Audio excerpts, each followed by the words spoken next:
വിനയത്തെ അള്ളാഹു റസൂൽ സല്ലല്ലാഹു അലൈഹി വസല്ലമ തങ്ങളിൽ നിന്നല്ലാതെ മറ്റാരിൽ നിന്നാണ് നമുക്ക് പഠിക്കാൻ, ജീവിതത്തിൽ പകർത്താൻ സാധിക്കുന്നത്.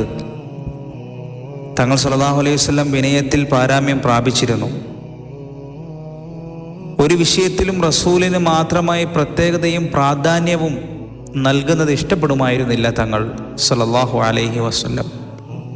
ഒരിക്കൽ അനസ് റളിയല്ലാഹു അൻഹു പറയുകയുണ്ടായി, ഞങ്ങൾക്ക് റസൂലിനേക്കാൾ പ്രിയങ്കരനായി മറ്റാരുമില്ലായിരുന്നു. പക്ഷേ അവിടുന്ന് ഇഷ്ടപ്പെടുകയില്ല എന്ന വിചാരത്തിൽ ഞങ്ങൾ റസൂലിനെ കാണുമ്പോൾ എഴുന്നേറ്റ് നിൽക്കാറില്ലായിരുന്നു. സൃഷ്ടികളിൽ അത്യുത്തമരെ എന്നൊരിക്കൽ റസൂലിനെ ഞങ്ങൾ വിളിച്ചപ്പോൾ അവിടുന്ന് പറയുകയുണ്ടായി, അത് ഇബ്രാഹിം നബി അലൈഹിസ്സലാമിൻ്റെ സ്ഥാനമാണ്.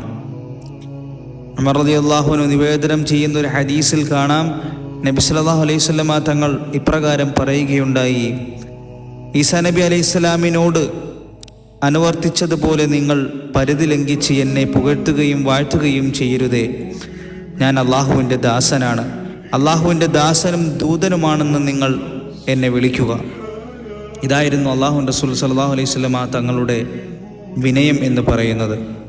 ബലഹീനരായ യാത്രക്കാരെ പരിഗണിച്ചുകൊണ്ട് റസൂലുള്ളാഹി സ്വല്ലല്ലാഹു അലൈഹി വസല്ലമ തങ്ങൾ പതുക്കെ യാത്ര ചെയ്യുകയും അവർക്ക് വേണ്ടി ദുആ ചെയ്യുകയും ചെയ്യുമായിരുന്നു. രുചി വ്യത്യാസം വന്ന കറി കഴിക്കാൻ വേണ്ടി ക്ഷണിക്കപ്പെട്ടാൽ പോലും അള്ളാഹുവിൻ്റെ റസൂൽ സല്ലല്ലാഹു അലൈഹി വസല്ലമ തങ്ങൾ ഒരു മടിയും കൂടാതെ ആ ക്ഷണം സ്വീകരിക്കുമായിരുന്നു. രാജാവായി ജീവിക്കണമെന്നാണ് തങ്ങൾ സല്ലല്ലാഹു അലൈഹി വസല്ലമ തങ്ങൾ ആഗ്രഹിച്ചതെങ്കിൽ അള്ളാഹു അതിനേക്കാൾ ഉത്തമമായ ഉന്നത സ്ഥാനത്തിൽ ഇരുത്തുമായിരുന്നു. പക്ഷെ തങ്ങൾ സല്ലല്ലാഹു അലൈഹി വസല്ലമ തങ്ങൾക്ക് അങ്ങനെ ഒരു ആഗ്രഹമേ ഉണ്ടായിരുന്നില്ല. തങ്ങൾ സല്ലല്ലാഹു അലൈഹി വസല്ലമ തങ്ങൾ ഒരിക്കലും അത്യാഗ്രഹിയായിരുന്നില്ല. വളരെ കുറച്ച് മാത്രമേ കഴിച്ചിരുന്നുള്ളൂ. ലളിതമായ ഭക്ഷണം മാത്രമേ തങ്ങൾ ജീവിതത്തിൽ കഴിച്ചിരുന്നുള്ളൂ. ഒരിക്കലും വയറ് നിറയ്ക്കാൻ തങ്ങൾ സല്ലല്ലാഹു അലൈഹി വസല്ലമ തങ്ങൾ ഇഷ്ടപ്പെട്ടിട്ടില്ല. ചിലപ്പോൾ ചില ദിവസങ്ങളോളം തങ്ങൾ സല്ലല്ലാഹു അലൈഹി വസല്ലമ തങ്ങൾ പച്ച ഭക്ഷണം മാത്രമേ കഴിച്ചിരുന്നുള്ളൂ. തങ്ങൾ സല്ലല്ലാഹു അലൈഹി വസല്ലം വിശപ്പ് ശമിപ്പിക്കാൻ വയറ്റിൽ കല്ലുകൾ കെട്ടിവെക്കുകയും മറ്റ് ഭക്ഷണങ്ങളൊന്നുമില്ലെങ്കിൽ പാല് മതിയെന്ന് കരുതുകയും ചെയ്യുമായിരുന്നു. ഒരിക്കലും മറ്റുള്ളവരെക്കാൾ വലിയവനോ മികച്ചവനോ ആണെന്ന് തങ്ങൾ സല്ലല്ലാഹു അലൈഹി വസല്ലമ തങ്ങൾ കരുതിയിട്ടില്ല. ആളുകളെ ചെറുതാക്കുകയോ ആവശ്യമില്ലാത്തവരോ ലജ്ജിപ്പിക്കുകയോ ചെയ്തില്ല.